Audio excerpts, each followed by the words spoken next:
पूरी दुनिया, कोई मोदी जी के पैर छू रहा है, कोई कह रहा है ही इज द बॉस, कोई कह रहा है कि India is the leader of the global south, पूरे अफ्रीकन यूनियन 55 देशों को G20+1 G21 कर। खाने को खाना नहीं है, खाने को खाना नहीं है, दाल में दाना नहीं है। शेर हो गया देखो खान। अब ये फोन करके जो प्रबंधक कमेटी वाले हैं इनको बोल देंगे कि जी अगली बार आप लंदन आ रहे हैं, हम आपके लिए टिकट भेज देते हैं कि यार किसी तरीके से मैं अपने परिवार का पेट पाल सकूं। इसके अलावा उनका कोई दूसरा मकसद नहीं है। जय हिंद दोस्तों, मैं हूं मेजर गौरव आर्या और आप देख रहे हैं द चाणक्य डायलॉग्स। इस वीडियो को लाइक करिए, हमारे चैनल को सब्सक्राइब करिए, बेल आइकन दबाना बिल्कुल मत भूलिएगा। अच्छा दोस्तों, कमालुद्दीन को किसी ने निपटा दिया। कमालुद्दीन है कौन? यह है हाफिज सईद का बेटा। हाफिज सईद के बेटे को किसी ने निपटा दिया, ऐसा सुनने में आया है। देखिए, कमालुद्दीन सईद ये है हाफिज सईद का लड़का। 26 सितंबर यानी कि मंगल को इसको पेशावर में कोई लोग आए, कुछ आए होंगे सादी वर्दी टाइप के लोग, और इसको गाड़ी में उठा के ले गए।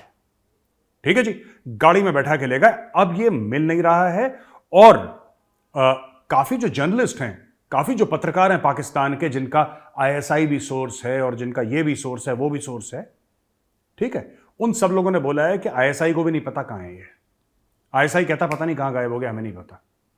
Right, okay, number 1। नंबर 2, ये कई सारे लश्कर तैयबा के लोग पाकिस्तान में मारे जा चुके हैं और एक जो पाकिस्तान में जिहादी सर्कल्स है ना, यानी कि जो जिहादी एक्टिविटीज में इन्वॉल्व रहते हैं लोग, उनके बीच में बड़ी एक जो खुसफुस चल रही कि यार कमालुद्दीन को किसने निपटाया होगा, किसने पकड़ के। अब शक की सुई तो जाहिर सी बात है इंडिया की तरफ है इनकी। हर चीज होती है, किसी का पेट खराब होता है, बारिश होती है, सब इंडिया दी साजिश है, रादी साजिश है। लेकिन अब कमालुद्दीन को निपटाया किसने दोस्तों, यह बहुत बड़ी बात है। इसके ऊपर मैं विस्तार से बात करूंगा। तीसरी चीज है कि बोला कि साहब ये एक अफवाह भी हो सकती है। ये एक तीसरा पॉइंट ऑफ व्यू है कि ये अफवाह भी हो सकती है और उसको ISI ने छुपा के रखा है कहीं पे। अब मैं आपको बताता हूं कि चक्कर है क्या। देखिए दोस्तों, ऐसा है कि मैंने पाकिस्तान फोन करा और ऐसी बात नहीं कि किसी ने फोन उठाते ही मुझे बता दिया हो कि मेजर साहब ऐसा है, लेकिन जब 2 4 5 लोगों से आप बात करते हैं ना, आपको एक पैटर्न पता लगता है। और मैं आपको बताता हूं कि पाकिस्तान में अभी डर का माहौल बहुत ज्यादा है, खासतौर से जिहादियों के बीच में, क्योंकि कोई है जो इनको निपटा रहा है और जो इनके भाई हैं, कोई खालिस्तानी जो बाहर हैं, कोई उनको निपटा रहा है। और इनका यह मानना है, मैं पाकिस्तानियों की बात कर रहा हूं, इसमें मेजर गौरव आर्या का कोई अपनी सोच, अपना एनालिसिस नहीं है। इस वक्त मैं आपको सिर्फ वो बता रहा हूं जो पाकिस्तानियों ने मुझे बताया है, ठीक है। इसमें मैं अपना एनालिसिस नहीं दे रहा हूं फिलहाल, फिर मैं बाद में अपना एनालिसिस दूंगा। पाकिस्तानियों का यह मानना है दोस्तों कि जो लश्कर वालों को पाकिस्तान में मार रहा है और जो खालिस्तानियों को कनाडा में मार रहा है, वो बंदा, वो ऑर्गेनाइजेशन, वो एजेंसी एक ही है। पहली चीज, वो एक ही है, यानी कि इन दोनों का दुश्मन एक ही है। काफियों ने मुंह पे बोल दिया कि साहब ये तो रा करवा रहा है, रा दी साजिश है। मुझे ऐसा लगता नहीं दोस्तों। अब मैं अपना एनालिसिस देता हूं। मुझे ऐसा लगता नहीं है कि रॉ इनको निपटा रही है। उसका कारण है, मैं आपको एक कारण भी बताता हूं ना। हर चीज के पीछे एक, ये सुनने में बड़ा अच्छा लगता है कि रॉ वाले गए और ठक ठक ठक, ऐसा असल जिंदगी में होता नहीं है। और उसका कारण है भारत की एक पॉलिसी है, और वो पॉलिसी बहुत प्यारी, बहुत अच्छी है। वो पॉलिसी है क्या? लोग अक्सर कहते हैं ना, पाकिस्तानी अक्सर कहते हैं, मैं आपको एक परिप्रेक्ष्य, एक खास, जिसको कहते हैं कॉन्टेक्स्ट अंग्रेजी में, मैं कॉन्टेक्स्ट में समझाने की कोशिश करता हूं और आप भी वैसे ही समझिएगा कि बड़े लेवल का गेम कैसे हो रहा है। ये बहुत बड़े लेवल का गेम है। ये कमालुद्दीन शमालुद्दीन जैसे कीड़े मकोड़ों की बात नहीं कर रहा मैं नेशनल, इंटरनेशनल, कनाडा इधर, भारत इधर, US इधर, ये पूरा चाइना वाइना रशिया का पूरा एक बहुत बड़ा गेम चल रहा है। देखिए, भारत की डिप्लोमेसी एक खास लेवल पे है दोस्तों। पूरी दुनिया, कोई मोदी जी के पैर छू रहा है, कोई कह रहा है ही इज द बॉस, कोई कह रहा है कि India is the leader of the global south, पूरे अफ्रीकन यूनियन 55 देशों को G20+1 G21 करवा दिया मोदी जी ने। बोला थैंक यू, चलो डन। इस लेवल पे जब भारत का गेम चल रहा है, ठीक है, फिर पाकिस्तानी ये कहते हैं, अब मैं पाकिस्तान पे वापस जा रहा हूं, पाकिस्तानी ये कहते हैं कि भारत जो है वो तहरीक तालिबान पाकिस्तान को किसी ना किसी तरीके से दाएं नहीं तो बाएं नहीं तो 2 रुपए ऊपर से 3 रुपए नीचे से देने की कोशिश कर रहा है, ऐसा पाकिस्तानी कहते हैं। ठीक है, उनको हथियार देता है, उनको गोला बारूद देता है, उनको बोलता है इसको ठोको उसको ठोको। और जो TTP है वो अपने जो मालिक हैं जो उनका पैसा देते हैं, उनका हुक्म बजाता है टीटीपी। ये पाकिस्तानियों का मानना है, आम पाकिस्तानी का। ये बेवकूफ़ हैं, इनको खुद नॉलेज नहीं है। अब मैं आपको 2-3 चीज़ें बताता हूं। भारत की डिप्लोमेसी जब इतनी ऊंची जा रही है कि और देशों के जो लीडर हैं, हेड ऑफ स्टेट हैं, वो भारत के पैर छू रहे हैं। कोई कह रहा है मोदी इज द बॉस, कोई फलाना, कोई ऑटोग्राफ मांग रहा है, कोई कह रहा है भाई भारत से जुड़ने में ही फ्यूचर है हमारा, चाइना से निकालो, भारत के साथ मैन्युफैक्चरिंग करो। जब भारत की इतनी तूती बोल रही है तो भारत क्या ये 2-2 कौड़ी के तहरीक तालिबान पाकिस्तान के जो कीड़े मकोड़े हैं उनके साथ जाके हाथ मिलाएगा? क्योंकि अगर भारत ऐसा, भगवान ना करे ऐसा हो, लेकिन अगर भारत इनसे हाथ मिलाता है तो क्या यह बात छुपी रहेगी? क्या यह बात छुपी रहेगी? नहीं। आज नहीं तो कल, नहीं तो 5 साल के बाद कभी ना कभी यह बात तो सामने आएगी और भारत का नाम खराब होगा। भारत अपना नाम क्यों खराब करे? और दूसरी चीज, पाकिस्तानियों का यह कहना है कि तहरीक तालिबान पाकिस्तान को भी सब हथियार दे रहे हैं, टीटीपी को। यार पाकिस्तान, कोई बेवकूफ होगा जो पाकिस्तान को हथियार देगा? पाकिस्तान में एक ही चीज का तो सरप्लस है, हथियारों का। खाने को खाना नहीं है, खाने को खाना नहीं है, दाल में दाना नहीं है। शेर हो गया देखो, खाने को खाना नहीं है, दाल में दाना नहीं है, लेकिन हथियार पूरे हैं घर के अंदर, असला पूरा है घर के अंदर। तो भाई पाकिस्तान को हथियार कौन देगा? वहां पे तो जरूरत से ज्यादा ऑलरेडी हथियार हैं। घर के बाहर गार्ड खड़ा है AK-47 लेके लोगों के। आपने कभी यहां पे देखा है? हाँ, कोई अगर ऑफिशियल हो, CRPF की किसी यहां गार्ड लगी हो, दिल्ली पुलिस की लगी हो या यूपी पुलिस की लगी हो, तब आप देख लेते हैं हथियार, वरना कभी आपने देखा है किसी के घर के आगे गार्ड खड़ा हुआ AK-47 लेके? वहां पे है, पाकिस्तान में कॉमन है। तो पाकिस्तान में हथियार देने की आवश्यकता नहीं है। वो तो कहते हैं हमारा जेवर है हथियार, तो वहां पे तो हथियार सरप्लस में है भाई। तो उसी प्रकार से जो लोग कहते हैं कि कमालुद्दीन को निपटा दिया भारत में, कमालुद्दीन को भारत ने निपटा दिया, रॉ के बंदे भेजे, वो गए काला चश्मा पहन के ठां ठां ठां करा, निज्जर को ठां करा। क्यों करना निज्जर को ठां? उससे फायदा क्या होगा भारत को? देखिए, आपसी रंजिश जो जमीन की होती है कि तूने मेरी भैंस खोल ली, तूने मेरी वो खेत की मेड़ जो है अपनी तरफ कर, ये सब थोड़ा ना होता है इंटरनेशनल डिप्लोमेसी में। ये बड़ा खेल है, ये पेशेंस का खेल है। इसमें दशकों लग जाते हैं बॉस, 10, 20, 30 साल के बाद फल मिलते हैं, कभी फल ना भी मिले। ये लंबा गेम है। तो किसी का ये कहना कि कमालुद्दीन को इंडिया ने निपटा दिया, मुझे तो नहीं पता कि निपटा भी है कि नहीं निपटा है कमालुद्दीन। हो सकता है जिंदा हो सकता है, हाँ, बट एक थ्योरी है मेरी, ये मैं आपको अभी बता दूं। ISI निपटा रहा है इनको, ये मैं कह रहा हूं। जहां ISI को ये लगता है कि ये लोग हमारे लिए बोझ बन गए, ISI इनको निपटा देता है। जब तक ISI इनसे फायदा उठा पाए तब तक उठाता है, फिर ISI इनको निपटा देता है। अच्छा जी, दूसरी खबर है, मैं आपको बताता हूं। यह खबर दुखद भी है और थोड़ा सा सोचने वाली भी है। विक्रम दोराईस्वामी जो इंडियन हाई कमिश्नर है यूनाइटेड किंगडम में, उनको ग्लासगो स्कॉटलैंड में गुरुद्वारा साहब की कमेटी ने बुलाया कि जनाब आप आइए और हमारे साथ बातचीत करिए। तो गुरुद्वारा साहब में जो लोग थे, जो प्रबंधक थे उसका, वहाँ पे गुरुद्वारा साहब के अंदर जो लोग उसका जो दिनचर्या चलाते हैं, उसके पूरा संभालते हैं ना, गुरुद्वारा साहब में 10 चीज़ें होती हैं, रिलीजियस होती हैं, एडमिनिस्ट्रेशन की होती हैं, मैन पावर की होती हैं, पूरा एक सिस्टम चलता है गुरुद्वारा साहब के अंदर। तो उसको संभालने वाले लोग थे। उन्होंने बोला कि आप, हम भी इंडिया से हैं ओरिजिनली, चाहे वहाँ पे बस गए हों, सिख भाई बहन, पर हैं तो ओरिजिनली इंडिया के। तो उन्होंने वही चीज़ बोली कि आप आइए, हमसे बात करिए। तो दोराईस्वामी साहब जो हैं वो लंदन से पहुँचे ग्लासगो।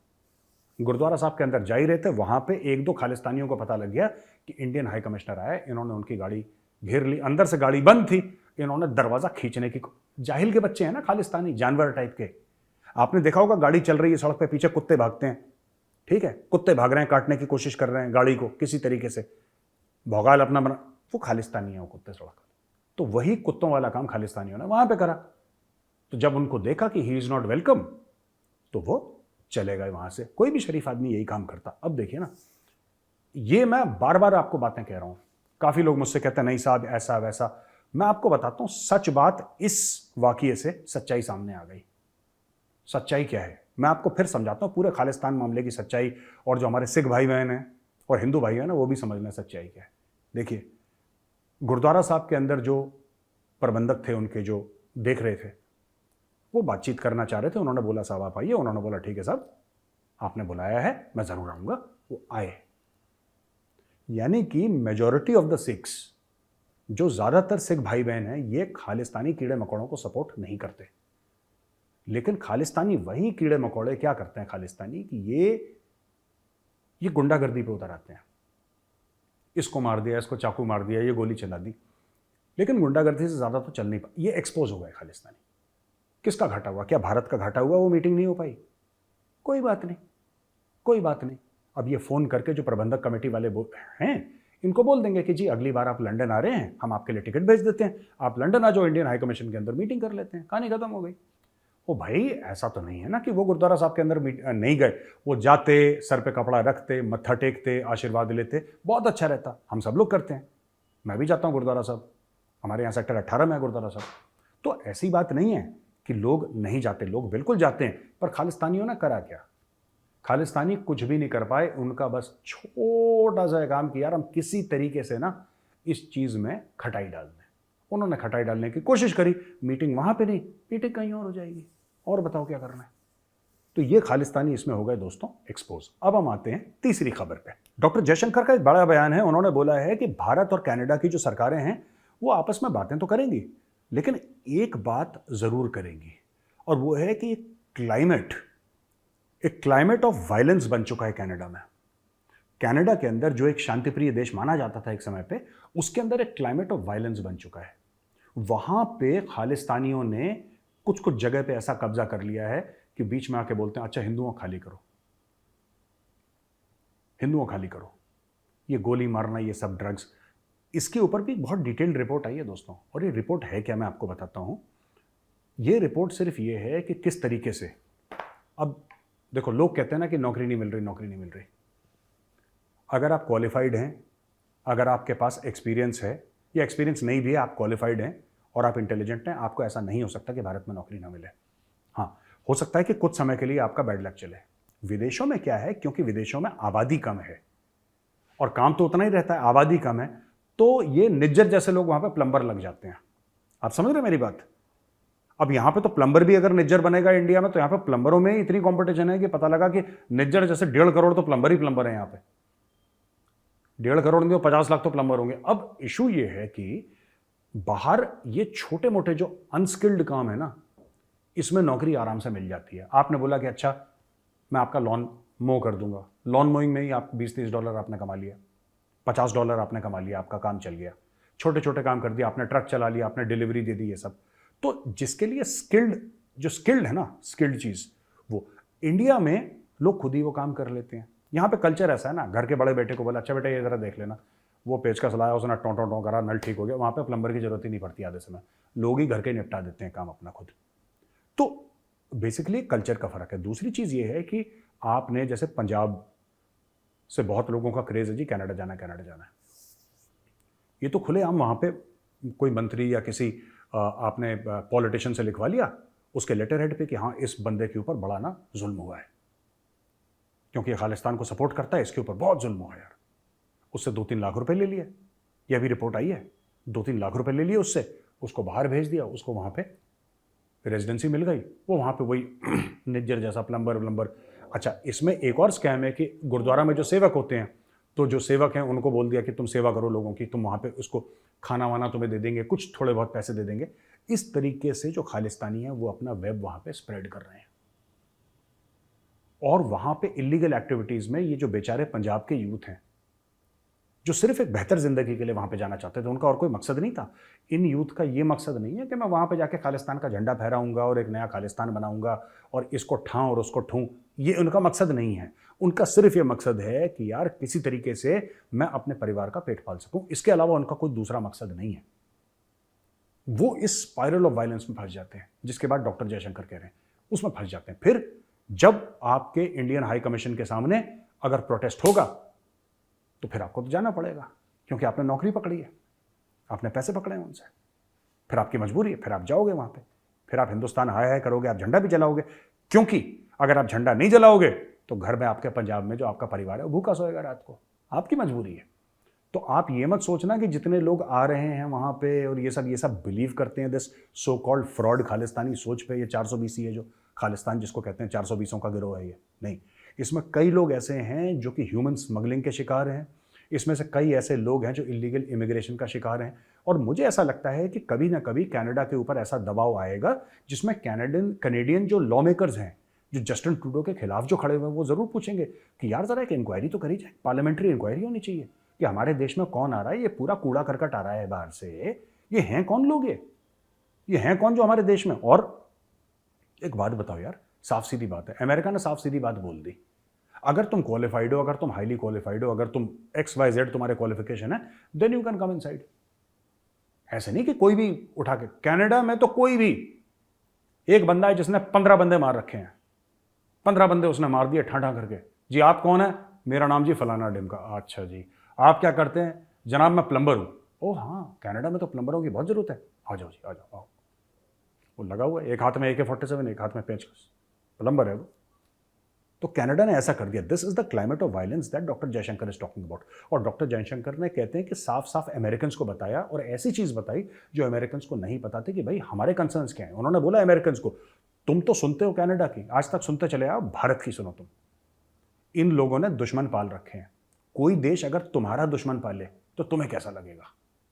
जो तुम्हारे मुल्क के खिलाफ काम करे, तुम्हें कैसा लगेगा? कनाडा वही काम कर रहा है। अब जाके कनाडा से बात करो। और उन्होंने बोला हम भी कनाडा से बात करेंगे, ऐसी बात नहीं कि हमारे डिप्लोमेटिक रिलेशनशिप टूट गए, लेकिन कनाडा से बात करनी पड़ेगी और कनाडा को बोलना पड़ेगा कि ये जो तुमने सांप पाल रखे हैं ना हमें डसने के लिए, ये बेटा सबसे पहले तुम्हें डसेंगे, क्योंकि तुम्हारे तो बगल में रहते हैं। कनाडा और इंडिया नॉट नेबर्स, हजारों दर हजारों किलोमीटर का फर्क है। ये खालिस्तानी क्या ही कर पाएंगे भारत में? छोट मोट कभी किसी को पैसे दे दिए 20-30 हज़ार रुपए की, स्प्रे पेंट कर दो खालिस्तान जिंदाबाद, ठीक है। जैसे आनंद लफ्ज अंजू हार्ट बना के लोग नहीं वो छिचोरे कर देते हैं फ्लाईओवर के नीचे, तुमने वहां पे लगा दिया, अगले दिन वो साफ कर देगी सरकार, फिर क्या होगा? बन जाएगा इससे खालिस्तान। यही काम करना छोटे मोटे। खालिस्तान तो बन नहीं पा रहा तुम्हारा, और मुझे ऐसा लगता है कि खालिस्तानी चाहते भी नहीं है खालिस्तान बने। मैं आपको छोटा सा एग्जांपल देता हूं। एक स्टेट डिपार्टमेंट का बंदा था, उसका इंटरव्यू था बहुत पहले ओसामा बिन लादेन को लेकर, बड़ी इंटरेस्टिंग चीज़, और खालिस्तान से मुझे समझ में आ गई वो चीज़ ना, मैंने जोड़ ली। तो वो जो स्टेट डिपार्टमेंट का बंदा था उसने बोला कि यार हम लोग यानी कि अमेरिकन रोज सालाना पाकिस्तान को अरबों डॉलर देते थे कि ओसामा को ढूंढो, ओसामा बिन लादेन को ढूंढो, ओसामा बिन लादेन को ढूंढो। और कहता है जाहिर सी बात है, बाद में हमें समझ में आया कि पाकिस्तान ओसामा बिन लादेन को कभी नहीं ढूंढेगा। उसका कारण क्या है? उसका कारण सिर्फ और सिर्फ इतना सा है कि उसको पैसे मिल रहे हैं लादेन को ढूंढने के लिए, राइट? उसको पैसे किस लिए मिल रहे हैं पाकिस्तान को? लादेन को ढूंढने के लिए। अगर एक बार उसने लादेन को ढूंढ दिया तो पैसे बंद, तो पैसे बंद। अब जब पैसा ही बंद तो खेल खत्म। तो पाकिस्तान तो चाहेगा ना कि ये कहानी चलती चली जाए, चलती चली जाए। तो पाकिस्तान ने भी बड़े समय तक बेवकूफ बनाया अमेरिका को। खालिस्तानियों का भी यही है, वो सीखा उसने अपने बाप पाकिस्तानियों से ही है। तो खालिस्तानी क्या करते हैं कि ये खालिस्तान का हुआ करके, ये बेसिकली खालिस्तान कुछ नहीं है दोस्तों, ये एक इमिग्रेशन स्कैम है बहुत बड़ा। खालिस्तान एक बहुत बड़ा इमिग्रेशन स्कैम है, ये बहुत बड़ा ड्रग का एक कार्टेल है, यही है। इसमें कोई देश वेश का नहीं, ये सिर्फ देखो, ये इनका एक फ्रंट फेस है किसी भी ऑर्गेनाइजेशन का। एक जैसे कि मैं आपको बताता हूं, लश्कर तैयबा है, लश्कर तैयबा का एक फेस है जमातुल दावा, जो कि कहता है कि हम लोगों की फलाह इंसानियत फाउंडेशन, हम किसी लोगों की हम मदद करते हैं, जो हाथ पैर टूटे हैं उनकी मदद करते हैं। ये इनका फ्रंट फेस है। पीछे क्या है बैठा? लश्कर तैयबा। इसीलिए ये जो खालिस्तान वाला पूरा मामला है, ये है कि नहीं हमारे साहब, हमें हक अपने पॉलिटिकल और इकोनॉमिक और सोशल राइट्स तभी मिलेंगे जब खालिस्तान बनेगा, ला ला ला ला ला ला। पूरा इन्होंने एक चूरन बेचा, ठीक है, खालिस्तानियों ने चूरन बेचा। अच्छा, गोरे वैसे ही पागल हैं, वो पगलेट के बच्चे ने, जस्टिन ट्रूडो ने मान लिया कि हाँ तेरा चूरन बहुत बढ़िया बेटा, तू बेच कनाडा में। उसने ठेला लगा लिया खालिस्तानियों ने चूरन बेचने इतना। लेकिन इसके पीछे क्या चल रहा है? इसके पीछे चल रहा है गैंग वॉर, इसके पीछे चल रहा है इमिग्रेशन का रैकेट, जिसमें मोटा पैसा है। मैं कह रहा हूं दोस्तों, अरबों डॉलर का गेम है ये भी एक गेम है ना, ये अरबों डॉलर का गेम है। उसके अलावा कई सारी चीजें इनकी ऐसी पैरेलल चल रही हैं जिससे ये लोग पैसे कमाते हैं। बीच बीच में जब ISI के पास पैसे देते हैं, ISI से भी पैसे पकड़ लेते हैं। अब निज्जर देखो, निज्जर कैनेडियन इंटेलिजेंस के साथ था। क्यों था भाई? उसका क्या लेना देना? तू तो प्लम्बर है, तू नल ठीक कर, बाथरूम ठीक कर, ठीक है, पाइप चोक हो गया उसको ठीक कर। तेरा क्या काम है जासूसी या खुफिया एजेंसी के साथ मिलकर मीटिंगें करवाना, जो उसके खुद के बेटे ने बोला है। उसके बेटे ने बोला कि मेरा बाप कैनेडियन इंटेलिजेंस के साथ मिला हुआ था, कई मीटिंग हुई उसकी, और उसकी मौत के 2 दिन के बाद एक्चुअली फिक्स थी मीटिंग की, एक और बार मीटिंग करनी है। वो गलत बंदे से उसकी मीटिंग हो गई प्लम्बर की, लेकिन उसकी मीटिंग तो उसके बेटे ने खुद बोला है, ऑन रिकॉर्ड है। तो भाई ये एक पूरा खालिस्तान गेम है। It is not about getting another country in Indian Punjab. वो सिर्फ लोगों को एडवर्टाइजिंग है, वो मार्केटिंग है। पीठ पीछे ये ड्रग्स और जिसको कहते हैं ये पूरा का पूरा जो मामला है ना, ये सब है दोस्तों खालिस्तान का। ड्रग्स, इमिग्रेशन एक बहुत बड़ा रैकेट है। पंजाब से लोग आ रहे हैं, 2-2 लाख रुपए इधर दे रहे हैं, फिर वहां पे जाके पैसा दे रहे हैं। और जब आप हजारों की तादाद में आप नोट करें इनको कि हजारों की तादाद में, तब आप देखें कि हर साल ये अरबों डॉलर का मामला है। और एक खालिस्तानी नोट पीटे जा रहे हैं, नोट पीटे जा रहे हैं, क्योंकि वहां पे एक चस्का दिला दिया पंजाब में कि पाजी कनाडा जाना है, अब कुछ हो जाए कनाडा जाना है। अब कनाडा जाओ, सबसे पैसे लो, और एक पूरा आपने भौकाल बना दिया वहां पे, तो वहां से पैसे कमा रहे हैं लोग। ठीक है दोस्तों आखिरी खबर है पाकिस्तान से, जहां पे कल 53 लोग, हमने तो 35 लोग कवर करे थे, फिर बाद में 53 कैजुअलिटीज हो गई मस्तंग बलूचिस्तान पाकिस्तान में। उसके अलावा 5 और मारे गए, 12 वुंडेड थे। ये खैबर पख्तूनख्वा में एक मॉस्क है पुलिस स्टेशन के अंदर, वहां पे 12 लोग। तो टोटल जो थे लोग, जो टोटल अटैक था, टोटल अटैक वो 4 हुए हैं कल ईद के दिन ना पाकिस्तान में। 4 जगह अलग अलग सुसाइड अटैक्स हुए एक दिन के अंदर। और दोस्तों, Lashkar Taiba operative Ziaur Rahman shot dead in Karachi. ये 2 दिन पुरानी खबर है, लेकिन फिर भी रेलिवेंट है। गुलिस्तान जौहर में ये shooting was the shooting death of Maulana Ziaur Rahman, a well known cleric connected to लश्कर तैयबा। इसको भी किसी ने निपटा दिया। अब ये लोग बोलेंगे कि भैया रात ही साजिश है, रात ही साजिश। साजिश कुछ नहीं है, आपस में एक दूसरों को मार रहे हैं। इसका भारत से कोई लेना देना नहीं था। हम गांधी का देश हैं, हम गौतम बुद्ध का देश हैं, और अहिंसा परमो धर्म। दोस्तों अब आते हैं हम क्वेश्चन एंड आंसर्स में। दोस्तों पहला जो क्वेश्चन है वो कोवर्ट पर्सन का है, आस्क मेजर में। जैन साहब, you are the best international relation and strategic teacher, I enjoy your videos. अच्छा, पहली चीज़ तो बहुत बहुत धन्यवाद, आपने सवाल किया। यार मैं ना कोई टीचर वीचर नहीं हूँ, मैं तो स्टूडेंट हूँ। मैं स्टूडेंट हूँ, I am a sincere student. I am not even the best student. Best teacher तो बहुत बड़ी बात है, इतनी औकात नहीं है मेरी, लेकिन I am a sincere student of strategic affairs. तो ये मेरे इंटरेस्ट का सब्जेक्ट है, दैट्स ऑल। इससे ज़्यादा प्लीज़ आप मुझे कोई श्रेय न दें इसका, मैं इस लायक अभी नहीं बना हूँ। हो सकता है 15-20 साल मेहनत करूँ तो हो पाऊँगा, वहाँ तक पहुँच पाऊँगा, लेकिन आज नहीं। क्वेश्चन ये है कि मुझे पता लगा है कि चाइना ने, ये कहते हैं साहब, कोवर्ट पर्सन है इनका नाम, चाइना ने सीपैक एक्सपैंड करने से मना कर दिया है पाकिस्तान में। क्या चाइना पाकिस्तान से काफ़ी इरिटेटेड है, या कोई ऐसी प्रोबेबिलिटी है कि चाइना सीपैक प्रोजेक्ट परमानेंटली बंद कर देगा? नहीं, ऐसी कोई प्रोबेबिलिटी नहीं है कि चाइना सीपैक प्रोजेक्ट बंद कर देगा। क्या चाइना पाकिस्तान से इरिटेटेड है? दुनिया इरिटेटेड है पाकिस्तान से। चाइना क्यों, चाइनीज तो वो भी तो इंसान है। पाकिस्तान से इरिटेटेड होना बहुत आसान है, उनकी हरकतें 1-2 दिन आप ऑब्जर्व करिए, आप भी इरिटेट हो जाएंगे। चाइना भी इरिटेट हो गया। 50 अरब डॉलर डाले थे, 25 उसमें खा गए भाई लोग, 25 खा गए भाई लोग। फिर कहते हैं कि चाइना हमारा शहद से मीठा और पता नहीं क्या क्या अजीबोगरीब जुमले इस्तेमाल करते हैं पाकिस्तानी। लेकिन मुझे एक बात समझ में नहीं आई, 50 अरब डॉलर की इन्वेस्टमेंट पाकिस्तान में डाली, फिर भी 1-1 अरब डॉलर के लिए भीख मांगते हैं। वो 50 अरब डॉलर का हुआ क्या? 25 खा गए, चलो 25 का हुआ क्या? 25 अरब डॉलर भी कोई कम चीज़ तो नहीं है, वो कहीं तो दिखनी चाहिए, उससे कुछ तो फायदा हो। किसी भी मुल्क में 25 अरब डॉलर का अगर निवेश होता है, इन्वेस्टमेंट होती है, तो कुछ तो दिखता है उसका। 25 अरब डॉलर कोई रेजगारी तो नहीं है, चिल्लड़ तो नहीं है। तो यार ये खौआ लोग हैं पाकिस्तानी, पता है इनको, देखो, और इनमें ना बरकत भी नहीं है। पाकिस्तान में डालोगे बिल्कुल दिमाग चाट जाएंगे उस चीज़ को। और ये हर अच्छी चीज़ को बिगाड़ना है तो पाकिस्तान सबसे बढ़िया कंट्री है इस मामले में। कोई सोने के महल को अगर कीचड़ करना है, कोई सोने की बिल्डिंग आपने बनाई है, उसको कीचड़ करना है 2 मिनट में, तो पाकिस्तानी से हाथ लगा लो, कीचड़ हो जाएगी। इनके बस का ये नहीं है कि किसी चीज़ को बना के दुनिया के सामने पेश करें। चाइना मैं बता रहा हूँ 50 अरब और डाल दे, फिर मट्टी जाएगा।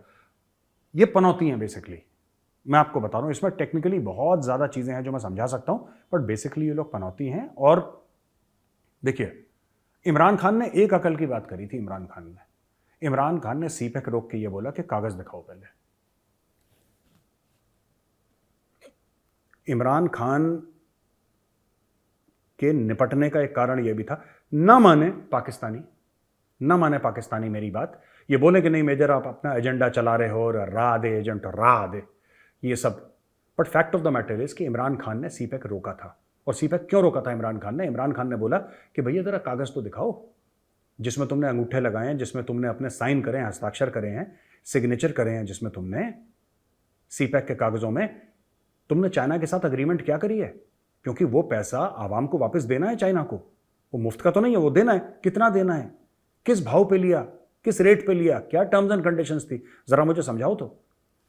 आप मेरी बात का विश्वास करो ना करो पाकिस्तानियों, लेकिन fact of the matter is this is one of the reasons क्यों इमरान खान निपटाया गया। उसके और भी कई रीजंस थे, बाजवा ये सब पॉलिटिक्स इंटरनल है, लेकिन जो बिग गेम पीछे चल रहा है ना उसी पैक है, जिसके लिए इमरान खान अभी जेल में है। क्योंकि इमरान खान ने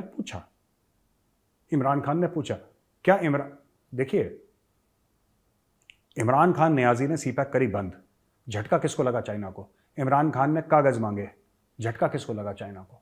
तो आपको क्या लगता है चाइना को बार बार, चाइना की 50 अरब डॉलर की इन्वेस्टमेंट है पाकिस्तान में, अरब डॉलर से ज्यादा स्ट्रेटेजिक इन्वेस्टमेंट है, ठीक है ना, उसको गवादर पोर्ट चाहिए।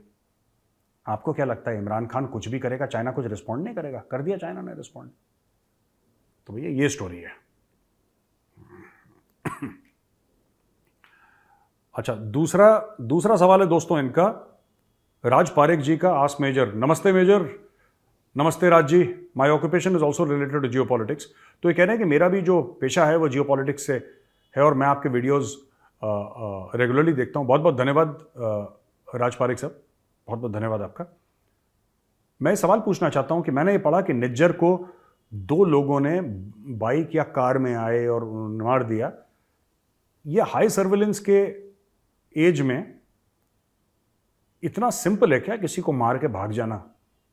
Is there a big game going on in the background? कोई बड़ा गेम चल रहा है? बिल्कुल बड़ा गेम चल रहा है, इसको आईएसआई ने मारा है। और जो आप कह रहे हैं ना कि मैं आपको सिंपल सी चीज, अगर आपको गायब होना है ना, लोग बेवकूफ़ी कर जाते हैं। जो भी चीज बिजली से चलती है, जिस चीज में इंटरनेट होता है, आप उस चीज का त्याग कर दो, लोग आपको नहीं पकड़ पाएंगे। आप आए, आपने एक बाइक ली, आपने दस्ताने पहने, आपने अपना फेस कवर करा, या आपने कार ली, जो भी आपने XYZ लिया, ठीक है ना, आप गए, आपने पहले रेकी कर लिया कि कहाँ कहाँ CCTV कैमरा लगे हुए, कहाँ नहीं लगे हुए। ब्लैंक स्पॉट्स हर देश में, हर सिटी में, हर गली में होते हैं, ठीक है। वो आए, उन्होंने निज्जर को ठोका, गाड़ी ले गए, गाड़ी में पेट्रोल छिड़का, गाड़ी को आग लगाई, अपने जितने कपड़े थे सारे के सारे कपड़ों में आग लगा दी, भस्म हो गए, राख हो गए कपड़े। अब किसी का बाप भी नहीं ढूंढ सकता। दूसरे कपड़े लो, ठीक है। पहले अगर आपकी दाढ़ी वाड़ी थी, आपने शेव वेव करा, पूरा छोटे छोटे बाल करे, पूरे नए करके आप गए डायरेक्टली। जब तक ये पता लग रहा है, पुलिस आ रही है, ये सब हो रहा है, ठीक है, आपके पहले से फ्लाइट के टिकट बुकड हैं, आपका वीज़ा रेडी है, आप डायरेक्टली एयरपोर्ट गए, आपने एयरपोर्ट से फ्लाइट पकड़ी, या फिर अगर आपके पास US का वीज़ा है, आप डायरेक्टली US के अंदर चले गए। कितना है, ये तो बगल में तो है। आप गए गाड़ी से, आप अमेरिका के अंदर घुसे, अमेरिका से किसी भी एयरपोर्ट से आपने फ्लाइट ली दुबई, दुबई से पाकिस्तान, कहानी खत्म। कितना टाइम लगता है? आपको सिर्फ एक काम करना है, ठीक है। वो बात ठीक है कि अगर आप एयरक्राफ्ट में जाएंगे और डिजिटली स्कैन होगा, ये सब ठीक है, पर अगर आप वो नहीं करें, अगर आप बिल्कुल एनालॉग चलते हैं, ना आप क्रेडिट कार्ड इस्तेमाल करते हैं, ना आप डेबिट कार्ड इस्तेमाल करते हैं, ना आप किसी प्रकार से फ्लाइट में चढ़ते हैं, ना आप कुछ और ऐसी चीज़ करते हैं, आप कहीं बाजार में जाके कुछ चीज़ इस्तेमाल नहीं करते इलेक्ट्रॉनिक, आपको पकड़ना तो नामुमकिन के बराबर है आज की तारीख में। बहुत मुश्किल। ओसामा बिन लादेन ऐसे ही तो छुपा रहा है इतने साल। He went analogue, American confused हो गए, ना वो सैटेलाइट में दिख रहा, ना वो कहीं, वो दिख ही नहीं रहा, वो गायब हो गया बिल्कुल। क्योंकि ना उसने मोबाइल फ़ोन यूज़ करा, ना ईमेल यूज़ करी, ना टेलीफोन यूज़ करा, कुछ करता ही नहीं था वो यूज़, वो गायब हो गया। अच्छा जी, हर्षिल मेहता, डॉक्टर हर्षिल मेहता, नमस्ते। नमस्ते Harshil ji. I have observed a very interesting timing in geo politics. ये कह रहे हैं कि बड़ी इंटरेस्टिंग चीज़ है कि G20 सक्सेसफुली हुआ नई दिल्ली में, और भारत एक बहुत बड़ा डिप्लोमेटिक पावर हाउस के उससे सामने आया और ग्लोबल साउथ का वॉइस बना। But the question in country like Canada and why and on whose behest, but the question is country like Canada why on whose behest targeted government of India on the issue of Khalistan. देखिए ना, बात यह है कि कोई भी big power है, America ही ले लो, अमेरिका आपसे 10 बार हर्षिल जी ये बोले कि हम आपके दोस्त हैं, हम आपके दोस्त हैं, और है भी, मैं मना नहीं कर रहा, लेकिन मन में ये है कि यार कल तक जो बंदे थे, ठीक है, हम जिनको अपना बराबरी वाला नहीं समझते थे, आज ये हमारे सामने आ गए, हमारी टेबल पे बैठे हैं, हमारे साथ आंखों में आंखें मिला के बात कर रहे हैं। कहीं ना कहीं तो खटकता होगा यार इन लोगों को, क्योंकि जो भारत की तरक्की हुई है बहुत तेज़ी से हो, तेज़ी वाली जो तरक्की होती है ना, वो बहुत लोग, वो दुश्मन बहुत बनाती है। चाहे आप कितने भी झुक के मिलें, प्यार से, आदर सत्कार से, हाथ जोड़ के, सर झुका के, आदरपूर्वक सबसे मिलें, जो बड़ा हो छोटा हो सबसे, हाथ जोड़ के सर झुका के लें, लेकिन जलन होती है जब आपका राइज जो है ना, जब आपके सितारे अचानक चमकते हैं मेहनत की वजह से, मेहनत की ही वजह से चमकते हैं, और आप सबके सामने अचानक आ जाते हैं धूमकेतु की तरह, तो बाकी लोग जो वहां पे पुराने हैं उनको दिक्कत होने लग जाती है। हर्षल जी, जब आप आएंगे अहमदाबाद से कभी दिल्ली, तो इस पॉइंट के ऊपर मिलेंगे, चाय पियेंगे, तब मैं आपको बताऊंगा ये मैं क्यों कह रहा हूं बातें। ये मैं पब्लिकली नहीं बोल सकता, लेकिन मैं आपको बताऊंगा मैं क्या कह रहा हूं। इसके अंदर बड़ी पर्सनल स्टोरीज छुपी हैं मेरी, मैं आपको बताऊंगा इसके बारे में। विनायक भोपे जी, hello Major sir. Isn't it a bit concerning that Five Eyes are sharing some news against Bharat? 4 out of those Five Eyes are supposedly Bharat allies. Should Bharat be skeptical to trust them henceforth? ये Five Eyes की report है कि भाई हो सकता है भारत ने निज्जर को निपटाया हो। ये अमेरिकन एम्बेसडर टू कनाडा ने ये बात कही थी उनसे, तो इनका विनायक जी का मानना है कि क्या हम उनको ट्रस्ट कर सकते हैं। देखिए, ट्रस्ट आप किसी को नहीं कर सकते, मैं आपको बता रहा हूँ। ये ट्रस्ट वाला जो मामला है ना, ये रिश्तेदारी में, भाईचारे में चलता है। देश की जब नीति होती है उसमें ट्रस्ट किसी को नहीं होता, तो किसी को ट्रस्ट नहीं करना। दोस्ती सबसे करनी है, किसी से हाथ मिलाना है, किसी से गले मिलाना है, लेकिन सबको शक की नज़र से दे। ये कई जगह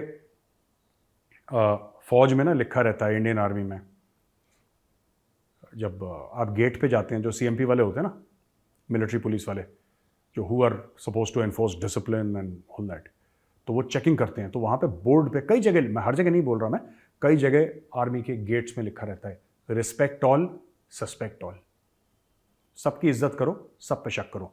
वही चीज़ वो जो CMP का जो मोटो है ना, रिस्पेक्ट ऑल, मोटो नहीं है उनका, बट वो लोग लिखते हैं कि रिस्पेक्ट ऑल और suspect all, that should be India's policy. Respect all, suspect all, सब पे शक करो, सबकी इज्जत करो। तो दोस्तों, ये वीडियो देखने के लिए बहुत बहुत धन्यवाद। अगर वीडियो पसंद आए तो उस वीडियो को लाइक जरूर करिएगा, हमारे चैनल को सब्सक्राइब करिए, बेल आइकन दबाना बिल्कुल मत भूलिएगा। जय हिंद, वंदे मातरम, भारत माता की जय।